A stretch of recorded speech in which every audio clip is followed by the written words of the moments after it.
یہ نوجوان 8 ماہ سے اسلام آباد کے ایک عام سے علاقے میں سرکاری کوارٹرز میں رہائش پذیر تھا۔ یہ کوارٹرز کوہوٹا لیبارٹریز کی ملکیت تھے اور لیبارٹریز سے تھوڑے ہی فاصلے پر تعمیر کیے گئے تھے۔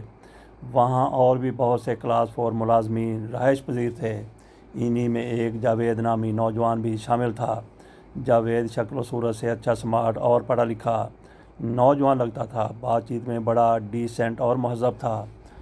سب ساتھی اسے پسند کرتے تھے۔ اس کے مہذب رویے اور ظاہری سمارٹ شخصیت کی وجہ سے وہ آفیسرز میں بھی ایک پاپولر نوجوان تھا۔ شروع میں یہ شخص جنرل ڈیوٹی ڈرائیور کے طور پر کوہوٹا لیبارٹریز میں بھرتی ہوا، لیکن بہت جلد ڈائریکٹر کی نظروں میں آ گیا اور انہیں بھا گیا۔ ڈائریکٹر صاحب نے اس کے رویے سے متاثر ہو کر اسے اپنا ذاتی ڈرائیور مقرر کر دیا۔ جاوید وقت پر دفتر آتا اور وقت پر چلا جاتا۔ دفتر کے چھوٹے موٹے کام بھی کر دیتا۔ ڈائریکٹر کے ذاتی کاموں میں بھی چستی دکھاتا، جس وجہ سے ڈائریکٹر اور اس کی فیملی بھی اسے پسند کرنے لگے۔ پچھلے 8 ماہ سے اس کا معمول تھا کہ وہ دفتر سے سیدھا اپنے کوارٹر میں آتا اور شاذ و نادر ہی کوارٹر سے باہر نکلتا، حتیٰ کہ اپنا کھانا بھی باہر ہوٹل سے لے آتا۔ ارد گرد کے سب لوگ حیران ہوتے کہ یہ کیسا نوجوان ہے جو ہر وقت کوارٹر میں بند رہتا ہے، یہاں تک کہ چھٹی والے دن بھی باہر نہیں نکلتا۔ اسے ملنے بھی کوئی نہیں آتا۔ بہرحال یہ اس کا ذاتی معاملہ تھا، اس لیے کسی کو اس کی پرواہ نہ تھی۔ سرکاری ڈیوٹی وہ مستعدی سے کر رہا تھا۔ ایک دن شام کو جب دفتر سے چھٹی کر کے تیز تیز قدموں سے اپنے کوارٹر کی طرف آ رہا تھا تو اس نے دیکھا کہ گلی کے موڑ پر ایک ملنگ قسم کا آدمی 2 کتوں کے ساتھ بیٹھا ہے۔ کتے اس کے دائیں بائیں اس کے بچوں کی طرح لیٹے ہوئے تھے۔ اس شخص کے بال بکھرے ہوئے اور داڑھی مونچھیں بے ترتیبی سے بڑھی ہوئی تھیں۔ کپڑے میلے کچیلے اور جگہ جگہ سے پھٹے ہوئے تھے۔ ظاہری شکل و صورت سے ایسے لگتا تھا کہ وہ عرصہ دراز سے نہایا بھی نہیں ہے۔ وہ مست بیٹھا تھا، جیسے اسے کسی کی پرواہ نہ ہو سوائے اپنے اور اپنے کتوں کے۔ جاوید اس کے پاس آ کر تھوڑی دیر کے لیے رکا، غور سے اس ملنگ کا جائزہ لیا، لیکن ملنگ اپنی مستی میں بیٹھا رہا۔ اس نے جاوید کی طرف نظر اٹھا کر دیکھنے کی زحمت ہی گوارا نہ کی۔ جاوید اس نتیجے پر پہنچا کہ یہ کوئی مجذوب یا پاگل شخص ہے۔ تھوڑی دیر اسے دیکھ کر وہ آگے اپنے کوارٹر کی طرف چلا گیا۔ صبح کو جب وہ وہاں سے گزرا تو یہ پاگل اسی طرح کتوں کو گود میں لیے بیٹھا تھا، سر جھکائے ہوئے تھا، اونگ رہا تھا۔ پھر ایک دفعہ سرسری سا جائزہ لے کر وہ اپنے دفتر کی جانب چلا گیا۔ شام کو جب وہ واپس آیا تو اس نے دیکھا کہ پاگل شخص نزدیک ہی کوڑے کے ڈھیر سے کچھ تلاش کر رہا تھا۔ وہ تھوڑی دیر رک کر اس کی حرکات دیکھتا رہا کہ یہ کیا تلاش کر رہا ہے۔ اسے کوڑے کے ڈھیر سے ایک روٹی کا ٹکڑا ملا جو اٹھا کر اس نے کھانا شروع کر دیا۔ جاوید کو پتہ چلا کہ یہ شخص کوڑے سے روٹی تلاش کر کے کھاتا ہے۔ جاوید کو رحم آیا اور اس نے چند روپے اس پاگل کو دیے کہ روٹی کھا لے۔ اب جاوید نے اپنا معمول بنا لیا کہ جب وہ آتے ہوئے یہاں اپنا کھانا لے کر آتا تو 1 یا 2 فالتو روٹیاں اس کے لیے بھی لے آتا، جو وہ لے کر کھانا شروع کر دیتا۔ اگر روٹی نہ لاتا تو اسے کچھ نقدی دے دیتا۔ دن گزرتے رہے اور جاوید اپنے معمول کے مطابق اس پاگل شخص کی مدد کرتا رہا۔ کوہوٹا لیبارٹریز کے نزدیک ایک میڈیکل سٹور تھا۔ یہاں جاوید کا ایک دوست بھی کام کرتا تھا۔ ایک شام میڈیکل سٹور سے اس دوست کا فون آیا کہ آپ کی دوائی آ گئی ہے، جلد از جلد لے لیں۔ جاوید نے اچھا کہہ کر فون بند کر دیا۔ آج اس نے جلدی ہی کھانا کھایا اور لیٹ گیا۔ سونے سے پہلے اس نے اپنے موبائل پر رات 1 بجے کا الارم لگا دیا، لیکن اسے نیند نہ آئی۔ اس نے سخت بے چینی محسوس کی، اور بے چینی میں بھلا نیند کیسے آ سکتی تھی؟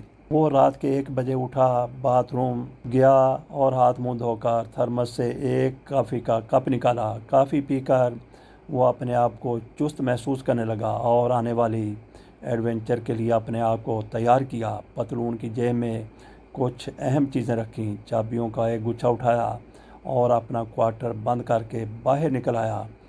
رات اندھیری تھی، گلی بالکل سنسان تھی، جو اس کے مقصد کے لیے بالکل مناسب تھی۔ میں اس کی نظر اس پاگل پر پڑی جو اسی طرح موسم کی پرواہ کیے بغیر سر نیچے کر کے اپنے حال میں مست بیٹھا تھا۔ بہرحال اس وقت اس نے پاگل کو چھیڑنا مناسب نہ سمجھا، چپکے سے اس کے پاس سے گزر گیا۔ جاوید کی منزل کوہوٹا لیبارٹری تھی جہاں اس نے ڈائریکٹر صاحب کے دفتر میں جانا تھا۔ آدھے گھنٹے میں وہ اپنی منزل مقصود تک پہنچ گیا۔ لیبارٹری کے گیٹ پر گارڈ اپنی رائفل لیے بہت ہوشیار کھڑا تھا۔ سب گارڈ جاوید کو اچھی طرح جانتے تھے۔ گارڈ نے پوچھا، اس وقت کیسے آنا ہوا؟ جاوید نے بتایا، ڈائریکٹر صاحب نے فون کر کے ایک فائل مانگی ہے کیونکہ انہوں نے صبح سویرے پریزیڈنٹ کو ایک اہم بریفنگ دینی ہے۔ ساتھ ہی جاوید نے اپنی جیب سے ایک اسپیشل چھوٹی سی گن نکالی جو سخت قسم کی نشہ آور دوا سے بھری ہوئی تھی۔ جاوید نے تیزی سے اس کے پاس سے گزر کر گن کا فائر کیا۔ یہ بے آواز تھی اور اس کے سامنے ایک باریک سی سوئی لگی ہوئی تھی۔ سوئی سیدھی گارڈ کی گردن پر جا لگی اور سوئی لگتے ہی وہ بے ہوشی میں چلا گیا۔ اب اگلا کام روشنی کو بند کرنا تھا کیونکہ روشنی میں وہ کوئی کارروائی نہ کر سکتا تھا۔ جاوید نے گیٹ والا بلب اتارا، اس کے اوپر 1 روپے کا سکہ رکھا اور بلب دوبارہ لگا دیا۔ یوں ہی اس نے بلب لگایا، ساری لائٹ بھگ سے اڑ گئی۔ جاوید کو پتہ تھا کہ لائٹ جانے کے بعد 1 منٹ کے اندر یو پی ایس کی لائٹ خود بخود جل اٹھتی ہے۔ اس کے پاس محض 1 منٹ اندھیرے کا تھا۔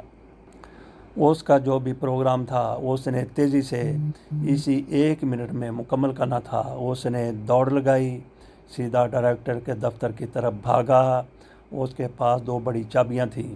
اس نے پہلے دفتر کھولا اور پھر وہ الماری کھولی جس میں ایک اہم فائل رکھی تھی جس پر لکھا تھا ٹاپ سیکرٹ۔ جاوید نے وہ فائل نکالی۔ اس میں لیبارٹریز کا نقشہ، ایٹمی پروجیکٹ کی پروگریس، متعلقہ سائنسدانوں کے نام، مٹیریل دینے والی فرم اور بہت سے دیگر اہم ڈاکومنٹس موجود تھے۔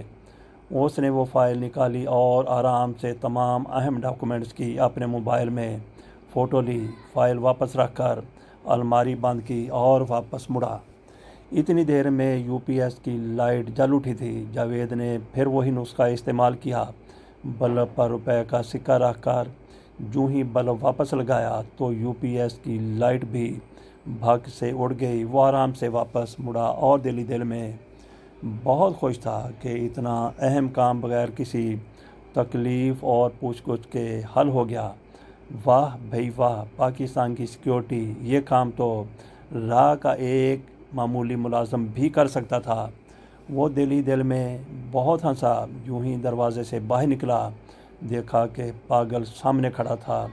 جاوید نے سوچا، یقیناً یہ شخص بھوک سے تنگ آ کر میرے پیچھے آیا ہے۔ اس نے کچھ روپے نکالے اور پاگل کو دینے کی کوشش کی جو پاگل نے لینے سے انکار کر دیا۔ جاوید نے سوچا کہ یہ شاید کم پیسوں کی وجہ سے نہیں لے رہا۔ اس نے مزید کچھ روپے نکال کر اسے دیے۔ اس نے نیچے پھینک دیے۔ اب جاوید نے پوچھا، کیا چاہتے ہو؟ تو پاگل نے اس کے موبائل کی طرف اشارہ کر کے کہا، یہ چاہیے۔ اب جاوید کو احساس ہوا کہ اس کا راز پکڑا گیا ہے۔ اتنی دیر میں پاگل نے جھٹ موبائل اس کے ہاتھ سے چھین لیا۔ اب جاوید نے پاگل سے کہا، تم نے مجھے پہچان تو لیا ہے، میرا موبائل بھی چھین لیا ہے جس میں سب راز موجود ہیں۔ میں راہ کا ٹاپ موسٹ ایجنٹ ہوں۔ میرا نام وہاں مسٹر 100% ہے۔ جو کام کسی سے نہیں ہوتا وہ مجھے دیا جاتا ہے اور میں 100% نتائج دیتا ہوں۔ اب مجھے یہ تو بتا دو کہ تم کون ہو جس نے میرے جیسے مسٹر 100% کو بھی شکست دے دی؟ پاگل نے جواب دیا، میں پاکستان ہوں، پاکستان بن پاکستان، اس دھرتی کا بیٹا ہوں اور اس دھرتی ماں کا محافظ۔ مجھے پتہ ہے کہ تمہارا اصل نام روی ہے۔ اتنا کہہ کر جاوید کے سر پر ایک زوردار چوٹ لگی، جیسے کسی نے ہتھوڑا اس کے سر پر مارا ہو۔ یہ اس پاگل کا مکہ تھا۔ جاوید ادھر ہی گر گیا۔ پاگل نے گارڈ بلا کر اسے باندھ دیا۔ صبح انکوائری شروع ہوئی تو راہ کی ساری گینگ پکڑی گئی جس میں کم و بیش 9 آدمی تھے جو لیبارٹریز کے ارد گرد مختلف مقامات پر مختلف روپ میں کام کر رہے تھے۔ جاتے ہوئے پاگل نے روی کو کہا، اپنے باپوں کو راہ میں بتا دو کہ پاکستان سو نہیں، پاکستان جاگ رہا ہے۔